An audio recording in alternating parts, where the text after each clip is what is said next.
Yung number 5 or number 5, no? Sabi, God shall separate the sheep. Who are the believers? The followers. Hindi basta believers, followers. And the goats, those who rejected or unbelieved, who did not follow. It means the unbelievers or who did not receive Jesus will be with the devil and his angels in the everlasting fire. Ihiwalay daw ni Jesus Christ ang mga tupa sa mga kambing. Pakinggan nyo yung English at saka yung Tagalog. Matthew 25 verse 33 to 34. And he shall set the sheep on his right hand, but the goats on the left. Then shall the king say unto them on the right hand, Come, ye blessed of my Father, inherit the kingdom prepared for you from the foundation of the world. Tagalog, ilalagay niya ang mga tupa sa kanyang kanan, ngunit ang mga kambing sa kanyang kaliwa, at sasabihin ng hari sa mga nasa kanan ninyo, Hali kayo, pinagpala kayo ng aking Ama, mamanahin niyo ang kaharian na inihanda para sa inyo mula pa nung likhain ng mundo. So, ibig sabihin, may mana tayo sa Diyos. Yung mga tumanggap kay Jesus Christ bilang Panginoon at tagapagligtas. Pero yung hindi tumanggap, kabaligtaran. Normally, si Jesus Christ, pag nagsasalita, strong contrast. Yung bang pagkakaiba, hindi black, hindi white, hindi gray. Black and white lang. Hindi niya kinukompare, may gray, baka, maybe. Walang ganong desisyon. Yes or no. True or false. Napakasimple lang, true or false. Tinanggap mo ba si Jesus Christ bilang Panginoon at tagapagligtas? Sinunod mo ba ang kanyang salita? Nakikita ba yung katuwiran o yung righteousness of Christ? Imputed righteousness of Christ sa iyo? Kailangan tanggapin mo si Jesus Christ. Kung hindi, ang makikita ng Ama sa iyo o makikita ng anak sa iyo ay yung bahid ng kasalanan. Kasi hindi pa nahuhugasan. Pero kung ikaw ay tumanggap kay Kristo Jesus, hindi na makikita yung kasalanan mo. Madali ka na humingi ng tawad sa kasalanan mo.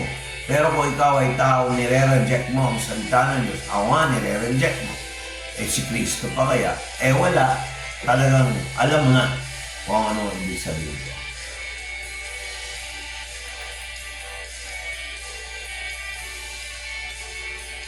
Tapos tignan nyo, makikita nyo dito na yung consequences ng pag-reject kay Jesus Christ. Alam nyo, kung hindi ako naniniwala dito, kahit na hindi naman perfect ang presentation pa dahil tao lang naman ako. Sa Holy Spirit lang ako, kay Jesus lang ako nagre-rely. At sa Ama, pakinggan nyo to. Sabi niya sa Matthew 25 verse 41, Then he shall say unto them on the left hand, Depart from me, ye cursed, into everlasting fire, prepared for the devil and his angels. At sasabihin niya sa mga nasa kanyang kaliwa, Lumisan kayo sa akin, kayong sinumpa sa apoy na walang hanggan na inihanda para kanino? Ang sabi, ano? Para sa diablo at kanyang mga anghel. Into everlasting prepared for the devil and his angels. If you reject Jesus Christ as your Lord and Savior, you will participate into the everlasting fire Prepared. Actually, it was prepared before for the angels. The bad angels, the evil angels, with their leader, Satan. So you can see, it's very clear. Jesus said,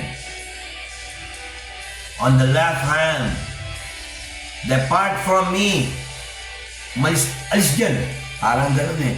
Depart from me, you cursed one.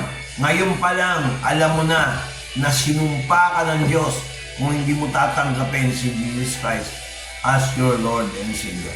Pag hindi mo tinanggap si Jesus Christ as your Lord and Savior, magtataka ka ba't minsan ang mga prayers mo talaga hirap na hirap masagot ang panalangin. Kasi sign yan na hindi ka naniniwala kay Jesus Christ. Hindi basta maniwala, hindi ka nananampalataya. Hindi mo sinusunod ang salita ng Diyos. Tapos meron pa sinasabi rito. John chapter 5 verse 29. And shall come forth they that have done good unto the resurrection of life, and they that have done evil unto the resurrection of damnation. What Jesus meant by those who have done good is those who receive Jesus Christ and follow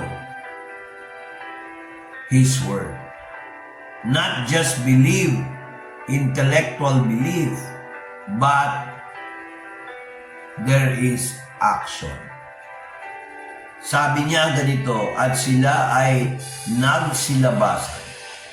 Iyong mga nakagawa ng mabuti sa pagkabuhay muli sa buhay, at ang iyong nakagawa ng masama sa pagkabuhay na muli sa paghatol. So dalawa yung pagkabuhay muli para sa buhay na walang hanggan, at yung isa naman pagkabuhay muli sa pagkahahatol o pagtakwil. Sa ibang translation, pagtakwil. No? Kaya masakit, no? Ngayon pa lang, alam nyo na kung anong consequences o kahihinatnan ng mga taong hindi tatanggap kay Jesus Christ bilang Panginoon at tagapagligtas.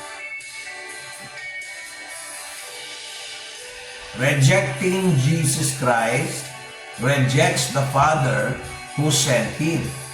If you do not believe, you will die in your sins. Pag ating ayaw tanggapin si Jesus Christ, alam niyo kung ano ibig sabihin nun? Kagaya ng sinabi ko kanina, nireject mo na rin yung Ama na nagsugo sa Kanya. At kung anumang kasalanan meron tayo, mananatili sa atin yan. Kahit humingi ka ng tawad, buhay ka pa lang, pero hindi mo naman pinaniniwalaan yung salita ng Diyos. Nireject mo nga ako si Jesus Christ pa. Pag nireject mo, o talagang sinasabi ko sa inyo yung salita ng Diyos, parang nireject mo rin si Jesus Christ.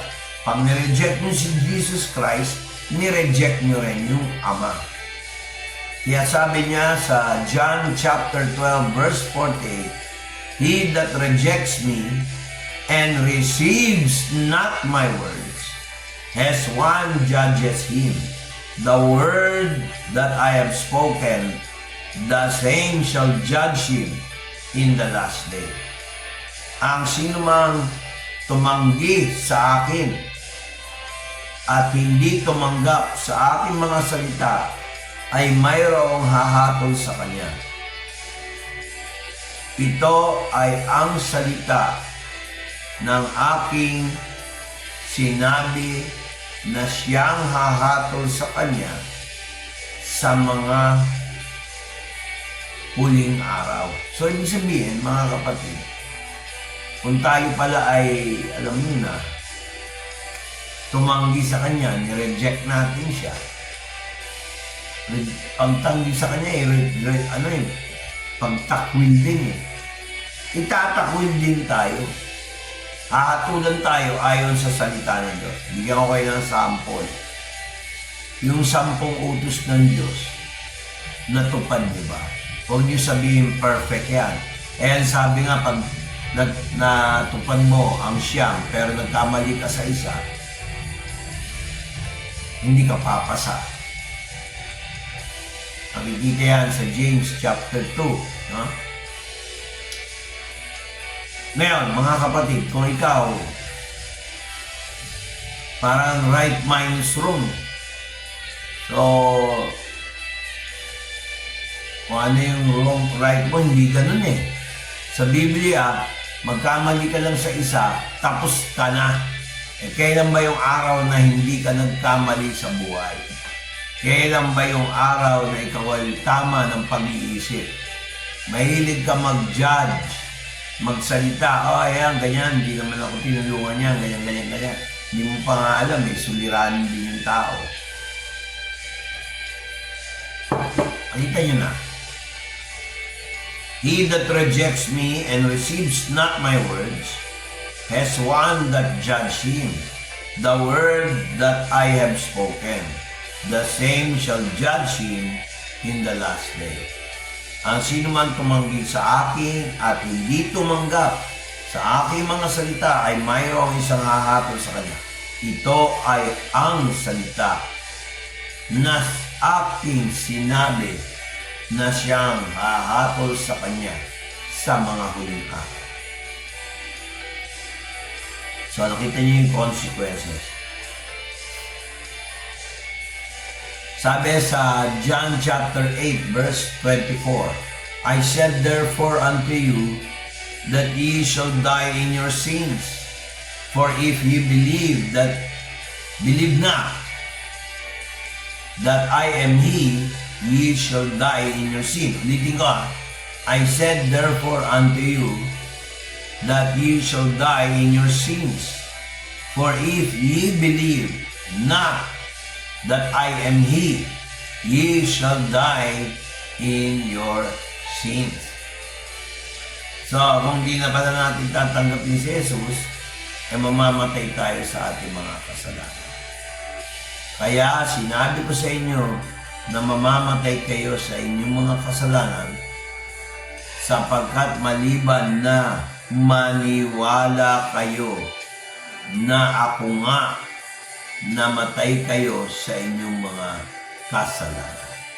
Ang pag-reject ng mga Hudyo nung kausap niyan sa chapter 8, walang exemption.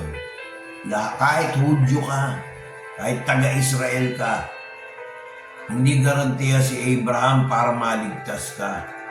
Kasi di yung Diyos na nila halos si Abraham, pero si Kristo nireject nila. Kaya lahat ng mga nag-reject kay Kristo, Hudyo man o Hentil, o mga bansang sa labas ng Israel, hahatulan. Mananatili ang kasalanan. Ang bilis ng judgment. Ayan, binigyan na tayo ng tip. Alam mo, ang Biblia ay open notes. Sa lahat ng aklat na nakita ko na nagbibigay ng tip sa exam, open notes. Hindi pa masunod-sunod. Simpleng pananampalataya lang po. Simpleng pagsunod sa salita niya. Maaaring sabihin mo, Kristiyano na ako, tinanggap ko na si Jesus, nag-church pa nga ako. Tama, nag-church ka.